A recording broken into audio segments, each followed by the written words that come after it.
Last month Asad का birthday था। Australia का गवर्नमेंट स्कूल जिस वॉज असद ऑस्ट्रेलियन सिटीज़न है, दैट्स वाई सारे इंतजाम को संभाल रहे हैं। शाम को असद ने मुझे अच्छा सा डिनर करवाया।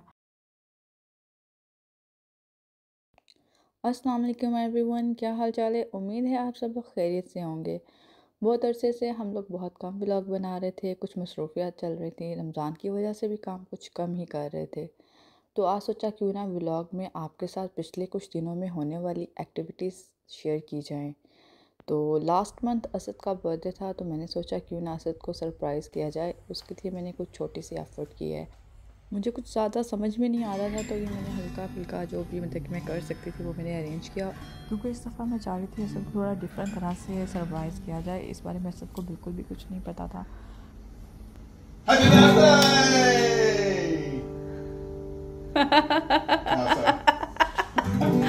Happy birthday Happy birthday to you. Happy birthday, happy birthday. How many years are there? Is it 1, 2, 3, 4, 5, 6, 7? So let's say 25, huh? All right, yeah, that's better. Happy birthday to you. और यहाँ पर असद मुसलसल cake cutting करने की कोशिश कर रहे हैं, लेकिन पॉल अपनी वाइफ औरा जो कि न्यूजीलैंड में होती हैं उनसे असद की बात करवा रहे हैं। बिकॉज़ उनको भी पता था कि आज असद की बर्थडे है, तो फिर वो उसको गुड विशेस दे रही हैं।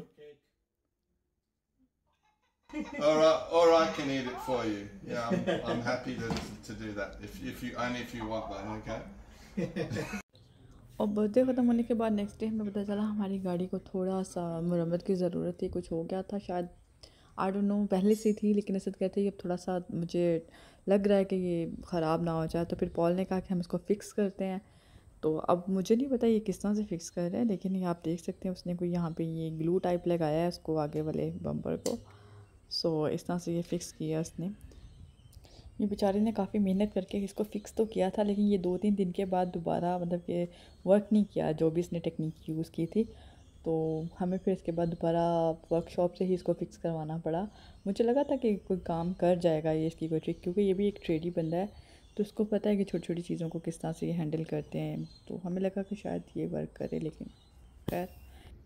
नेक्स्ट हम आपको दिखाते हैं ऑस्ट्रेलिया का गवर्नमेंट स्कूल। जैसे पाकिस्तान में गवर्नमेंट स्कूल होते हैं, सेम इसी तरह यहाँ पे ये ऑस्ट्रेलिया का गवर्नमेंट स्कूल है, तो जिसको स्टेट स्कूल बोला जाता है। तो यहाँ पर वोट कास्ट करने हम आए थे, क्योंकि जिस तरह से पाकिस्तान में जब वोटिंग होती है, इलेक्शन होते हैं, तो आपको डिफरेंट जगह पे डिफरेंट कैंप लगाए जाते हैं जहाँ पर जाके आप वोट कास्ट करते हैं। सेम इस तरह से यहाँ पे गवर्नमेंट स्कूल है जहाँ पे आपको हमें वोट कास्ट करने आता। हमें तो नहीं, बल्कि सिर्फ असद को ही, बिकॉज असद ऑस्ट्रेलियन सिटीज़न है, दैट्स वाई उनको वोट कास्ट करना कंपल्सरी था।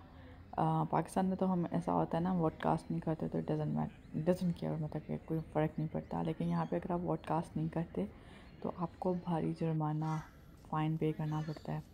सो दैट्स वाई वोट कास्ट करना ज़रूरी था। तो मैं एक साइड पर बैठ के लोगों को ऑब्ज़र्व कर रही थी कि लोग डिफरेंट कम्युनिटी के लोग हैं जो भी यहाँ के सिटीज़न हैं, वो लोग आकर यहाँ पे वोट कास्ट कर रहे थे।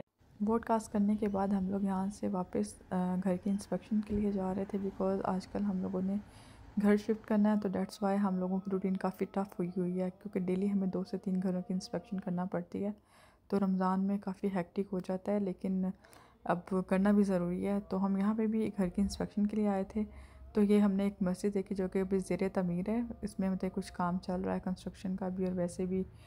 तो अब यहाँ पे कोई भी नहीं था, तो फिर असद ने देखा नमाज़ का टाइम हो गया, असद ने अज़ान दी, अज़ान के बाद फिर जमात करवाई। तो आप अज़ान सुन सकते हैं।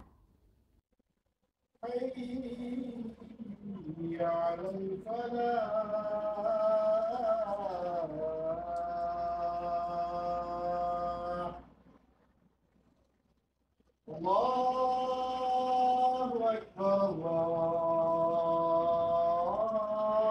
Allahu Akbar. तो जनाब, यहाँ तक तो मैंने आपके साथ जो भी चीज़ें शेयर की वो रमज़ान की थी, और ये है ईद का फ़र्स्ट डे। हम लोग यहाँ पर ईद की नमाज़ अदा करने के लिए आए हैं। लास्ट टाइम हमने जहाँ पर ईद की नमाज़ अदा की थी वहाँ पे हमें पार्किंग नहीं मिलती थी, बहुत ज़्यादा रश होता था। वहाँ पे मुस्लिम कम्युनिटी ज़्यादा होती है, तो हमने सोचा इस दफ़ा हम कुछ चेंज करते हैं और कोई डिफरेंट जगह पर जाके ईद की नमाज़ अदा करते हैं। तो ये इंडोनेशियन कम्युनिटी है यहाँ पर, ये इंडोनेशियन मॉस्क है। तो आज हम इन लोगों के साथ ईद की नमाज़ अदा करेंगे। ये आप लोग देख सकते हैं वो कितनी अच्छे तरीके से सारे इंतज़ामात को संभाल रहे हैं। ये पीछे जो कैंप लगाया हुआ है ये लेडीज़ के लिए लगाया हुआ है, और जो ये आगे वाला हिस्सा आपको नज़र आ रहा है ये इन लोगों ने जेंट्स के लिए मुख्तस किया है।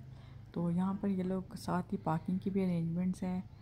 तो यहाँ पर ईद के लिए सब लोग आए हुए हैं। इस दफ़ा हम लोग थोड़ा सा कंफ्यूज हैं क्योंकि कुछ लोगों ने ईद मतलब कि पाकिस्तान के साथ की थी और कुछ लोगों ने ईद उससे नेक्स्ट डे की थी। तो कुछ इसी तरह की कन्फ्यूजन रही है। हम लोगों ने तो फर्स्ट डे कर ली थी। यहाँ पर सब लोग ईद की जमात के लिए मतलब कि बाजमात खड़े हुए हैं। तो वो यहाँ पर हम सब लोग ईद की नमाज़ अदा करेंगे। तो ईद की नमाज़ अदा करने के बाद यहाँ पे सब लोग अपने फ्रेंड्स और फैमिली के साथ मिल रहे हैं। यहाँ पर इन लोगों ने सुबह सुबह कुछ मतलब कि खाने पीने के भी इंतज़ामात किए हुए थे इंडोनेशियन कम्युनिटी ने सबके लिए। तो यहाँ पे राइस थे, हलीम थे और भी पता नहीं क्या क्या स्टॉल लगे हुए थे जो कि फ्री ऑफ कॉस्ट थे। सब लोग खाना यहाँ पे फ्री खा सकते हैं। लेकिन हम लोगों को चूँकि देर हो रही थी और हम लोगों ने जल्दी निकलना था तो हम लोग वेट नहीं कर सकते थे। तो इसलिए हम लोग यहाँ से निकल आए। यहाँ से अब ईद की नमाज़ अदा करने के बाद हम वापस घर की तरफ जाते हुए, वो कहते हैं ना ईद की नमाज़ जब अदा करने जाते हैं तो आपको डिफरेंट रास्ते से आना चाहिए और एक डिफरेंट रास्ते से वापस जाना चाहिए। तो हम भी एक डिफरेंट रास्ता ढूंढते हुए अपने घर की तरफ जा रहे हैं। चूँकि मैंने शुरू में मेंशन कर दिया था कि यहाँ पे ईद इस दफ़ा कन्फ्यूजन का शिकार रही है, तो इस वजह से हम लोग भी मतलब कि ईद अच्छे से सेलिब्रेट नहीं कर सके क्योंकि हमारे जो फ्रेंड्स एंड फैमिली मेम्बर्स हैं उन लोगों ने ईद सेकेंड डे की। तो दैट्स वाई हम लोग फिर फर्स्ट डे घर पर ही थे। हम लोग किसी की तरफ भी नहीं गए क्योंकि उन लोगों का रोज़ा था। तो घर पे ही सारा दिन रहे। उसके बाद शाम को इसद ने मुझे अच्छा सा डिनर करवाया। ये ज़ैतून रेस्टोरेंट है, ऑस्ट्रेलिया में बहुत ही फेमस है और इसका खाना मुझे बहुत पसंद है। तो जनाब हमारा आज का व्लॉग इसके साथ यहाँ पर ही एंड हुआ जाता है। तो नेक्स्ट व्लॉग में हम इंशाल्लाह आपसे मिलते हैं। तब तक अपना और हमारे इस चैनल का ख्याल रखिएगा, हमें दुआ में याद रखिएगा। अल्लाह हाफ़िज़।